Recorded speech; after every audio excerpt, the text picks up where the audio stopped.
বোন, এই যে তুমি একটা ছেলের সাথে সম্পর্কে জড়াচ্ছ, এই ছেলেটা ওই ছেলে যে তোমাকে বিয়ে না করে তোমার সাথে সম্পর্কে জড়াইছে। তোমাকে এদিক সেদিক আনাচে কোনাচে, বাহিরে, পার্কে, কত জায়গায় ডাকে। মোবাইলে তার কত ধরনের আবদার। তোমার কাছে এটা প্রেম মনে হয়, অথচ তুমি আর সে স্বামী স্ত্রী নও।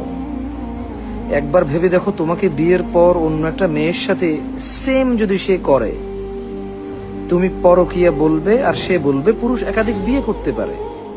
কিভাবে? যেমন তোমাকে বিয়ের পূর্বে সে তোমার সাথে 4 বছর 5 বছর জানা ব্যভিচার, যেটাকে তোমরা প্রেম বলেছ, একইভাবে অন্য একটা মেয়ের সাথে সে 4 বছর 5 বছর সম্পর্ক রাখবে। তুমি বলবা পরকীয়া, সে বলবে পুরুষ একাধিক বিয়ে করতে পারে।